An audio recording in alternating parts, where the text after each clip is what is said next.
So maybe you're looking to make a move to the greater Seattle area and you don't want to live right in the city, but you want to find an outlying suburb outside of Seattle that provides the lifestyle that you're looking for. Well, in this video, I'm going over 4 of the top cities that provide some of the best small downtown areas for local amenities, shopping, and just things to do. So if that sounds like something you might be interested in, stay tuned. So oftentimes when I help clients relocate here to Seattle, and I always love it when you guys reach out to me here from YouTube when you're making the move and looking to buy a home over here. But when I help you guys out, a lot of you point towards, hey, I want to be in a suburb, but I want access to like a pretty cool downtown area. I want access to amenities. I want to live in a city that really has a bit of an identity. Now, in the Seattle metropolitan area, there are over 75 different cities, suburbs, towns in this metropolitan area. So there's a lot of options to choose from. But I'm really going to share with you 4 areas that I see a lot of my clients focus on that have great small downtowns that make easy access for lots of things to do in their local area. So of these 4 cities, we're going to have a wide range of median home prices, location, and distance to the Seattle area, among many other factors. So let's just jump right into it. I'm going to start with city number 1, and this is Edmonds. Now, Edmonds is located about 15 miles north of Seattle and has a population just over 42,000 people. The median home price for residential homes in Edmonds right now is 1.1 million, and the median home price for condos in Edmonds right now is 690,000. Now, Edmonds is one of those areas that is ultra commutable to downtown Seattle. So there's a lot of people that have a job in downtown Seattle or in that surrounding area that have to commute maybe 5 days a week, maybe they're hybrid and 2 or 3 days a week, but Edmonds provides that ability for them to be able to drive to and from work every day and not be having to stretch that commute where it's just a ridiculous amount of hours in the car every day. Now, as you explore Edmonds, you really start to see why it is so desirable and why it's so wonderful. It's located right here on the Puget Sound. So as you go to the west side of Edmonds, you're going to hit the downtown area. Now, here in downtown, you have Main Street, which is very, very walkable. There's all sorts of restaurants and cafes. You've got local shopping, antique shops. You've got a museum. And this is actually a very, very artsy culture here in Edmonds. You've got a lot of local art that's displayed all over the place. You have the Edmonds Creative District that's, of course, local right here to Edmonds. So there's all sorts of local arts events and just everything along that spectrum. So that definitely draws in an artsy culture. Now, in general, like when I was growing up here in the Seattle metropolitan area, Edmonds on average actually had a little bit older of a demographic, but that has since started to change a bit. There's a lot of younger people that have started to move into the Edmonds area, and you overall just have a wide mix of demographics that live right here in Edmonds. Now, I mentioned Main Street and everything offered here and how walkable it is. It's also right next to the waterfront. So you could spend the first part of your day on Main Street here, looking at local shops, getting a bite to eat, hanging around here, and then you could walk right down to the beach. So here on the waterfront, you have multiple different spots with beaches. You have Brackett's Landing. You have Marina Beach Park, which is going to have beach volleyball, a playground area. You're going to have a big grassy field. So if you want to throw the frisbee, throw a football, have a picnic, whatever the case is right there at Marina Beach Park. Also right next to that, you're going to have the off-leash dog park, which people love around here. So if you've got a dog that loves swimming, this is a great opportunity to let them jump in the Puget Sound, get all their energy out and run around and play. You also, of course, have the ferry terminal right here in the Edmonds waterfront as well. So if you want to take a day trip, go over to Kingston, explore the Kitsap Peninsula, maybe like a place like Poulsbo, and just spend a quick day or a quick weekend getaway, that is a really, really fun activity to do here in the Edmonds area. All right, city number 2 we're going to talk about here is Kirkland. So Kirkland is about 20 miles northeast of Seattle, and it's located on what we call the east side. Now, Kirkland is the largest on this list in terms of total population. It has just over 90,000 people here. The median residential home price in Kirkland is 1.6 million right now, while the median condo price in Kirkland is 860,000. So Kirkland is a bit different than Edmonds. When you're on the east side here in Kirkland, in general, things are a bit newer construction. Of course, when you're closer to the Puget Sound, closer to I-5 and the water, those areas were developed earlier on for the most part. And as you move further to the east side, things are a little bit newer. So it's a little bit different of an atmosphere, but also has a downtown area that people really, really love. Now, Kirkland and the downtown area specifically are located right on Lake Washington, so you're going to have great access to the lake. You're going to have beautiful views from multiple different vantage points. So right here close to downtown, you have Marina Park, which has an area where you could go swimming, you could launch a kayak, a paddleboard, just a general boat launch if you've got a boat. And it's just a really nice place to spend a beautiful Seattle day. Here along Lake Street and Central Way, you've got a ton of local restaurants, shops, cafes, overall, just a lot of things to do here right in the downtown Kirkland area. They'll have a number of community events, art shows, car shows, all sorts of stuff that happens, especially here through in the warmer months. But downtown Kirkland is definitely a popular location for those looking for a smaller downtown, a little bit quieter vibe, but still has plenty to do. Now, just up the street from downtown Kirkland, you have Kirkland Urban, which they are walkable back and forth. Now, Kirkland Urban is a much newer complex that was built in 2019, 2020, and offers even more here in the downtown area. Now, you'll see that there are Google offices here. There's some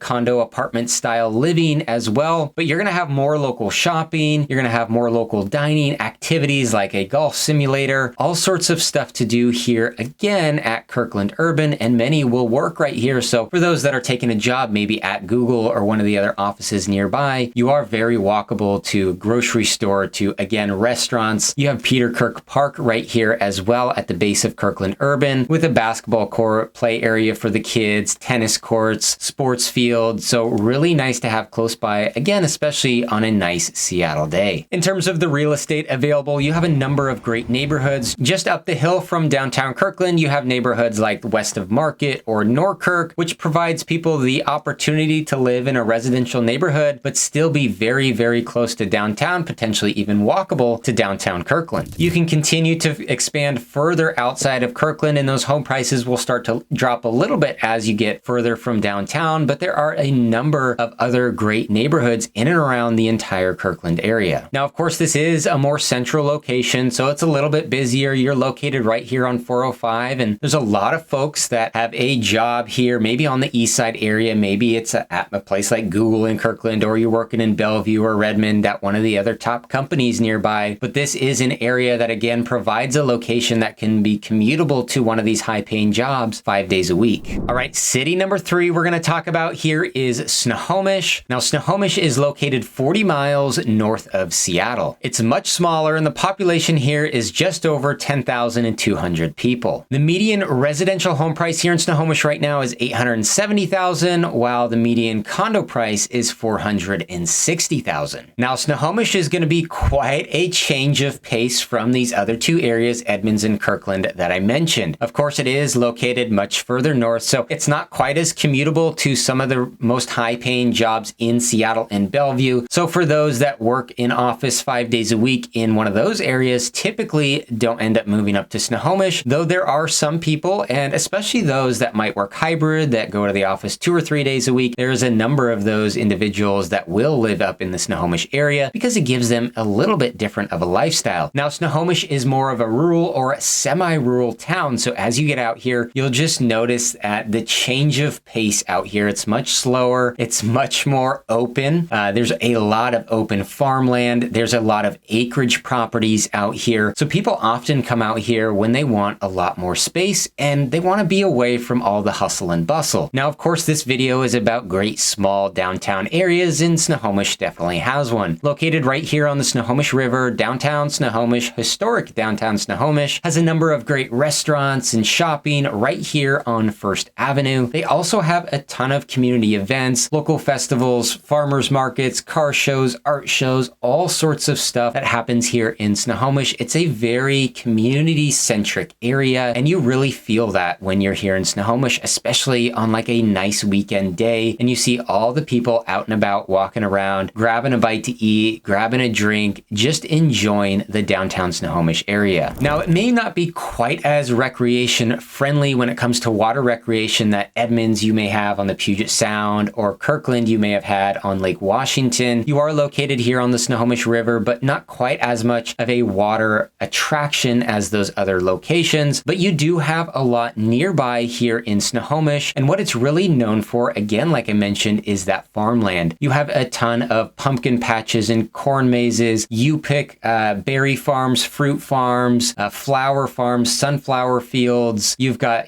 Christmas tree farms. You have wedding venues all over the place just because of the beautiful landscape and backdrops here. So it's really an area where people really enjoy the outdoors, a lot of opportunities for trails and hiking and all that kind of stuff. So this will definitely give you quite a bit different of a feel than maybe an Edmonds or a Kirkland will, but for those that are looking for more of this lifestyle, this can be a fantastic location and choice for you. And again, I know a lot of people are very focused on having, a job in that Seattle or Bellevue area and having to make that commute. And I often find a lot of my clients, this is sometimes where they draw the line of, hey, I commute 2 or 3 days a week to the office in Seattle or the Bellevue area. I'm willing to go just about this far north in Snohomish. I'm not going to go any further, but this is kind of where I draw that line in order to get a bit more of the lifestyle I'm looking for. So again, I help a lot of people identify and really diagnose where some locations are that would make sense for you, that fit everything in the lifestyle that you're looking for. So if that sounds like you, feel free to reach out to me. Always happy to help with your home search process over here. All right, last one on the list here. We've got one more, and this is Arlington. Now, Arlington is about 47 miles north of Seattle, and the population here is just under 22,000 people. Now, the median residential home price here in Arlington is $630,000, while the median condo price is $500,000. So I wanted to include Arlington on this list, and I know people are going to start typing in the comments right now that Arlington is not a suburb of Seattle. Sure. Arlington, though, is in the Seattle metropolitan area. Seattle metropolitan is made up of 3 counties, King, Snohomish, and Pierce, and Arlington here is at the very northern edge of Snohomish County. So we are still in the metropolitan area, though, of course, Arlington is not commutable to jobs in Seattle or Bellevue. So people that live up here in Arlington maybe work further on the north side, maybe they work remote or they're retired. However, Arlington here is a very, very similar atmosphere to what you'll find in Snohomish, but just at a more affordable price point. Like I said, those home prices are more than $200,000 less, those median home prices, than in Snohomish. So you can get a lot more bang for your buck up here, but it is a very rural or semi-rural community. So you have a ton of acreage all over the place. So people that are looking for more space, this is definitely a great option for that. Now, they also have a historic downtown area right along the Stillaguamish River. Downtown Arlington has a number of great local restaurants, and you're going to have local shops and boutiques and local businesses in general. You're also going to have a number of community events here. This is another area that is very community centric. Downtown at Legion Park, they'll throw a lot of events through the year, especially around the major holidays that you can take the kiddos to, or just have general family fun there in downtown. They'll have a local parade and they'll have local festivals as well. So very often there are things going on there in the downtown Arlington area. You also have a number of parks close by, and of course access to the Stillaguamish River for river type activities. It's very outdoorsy as well, so you're still going to find a number of local trails. You're going to find a lot of farms, whether that's Christmas tree farms, pumpkin patches, you pick berries or you pick flowers. There's all sorts of stuff to do, especially in the summer or fall months around here in the Arlington area. In terms of the neighborhoods, you're going to find a bit of a variety. Here close to downtown, you're going to have some more historic early 1900s homes. As you move further out, you're going to have your typical subdivisions, homes that were built in the 80s or 90s. You could live in a golf course community like Glen Eagle Golf Course, or you could be a bit more rural and you could find homes with 5, 10, or 20 acres. So there's a good amount of options that you have right here in Arlington. All right, well, that wraps up my list. Like I said, 4 of the most popular areas that I see my clients really looking towards when they're looking for a bit more of that small downtown atmosphere. They don't want to live right in the city of Seattle or Bellevue. They want to be a little bit further removed, but they still want access to great local amenities and restaurants and shopping and everything you might be looking for in a community. So if this sounds like you, if you're moving over here to the Seattle area, or you maybe already live local and you're just looking to find the right place for your next move, the right location, and you're looking to buy a home, feel free to reach out to me. Always happy to help with that. Thanks for watching this one. I'll see you on the next.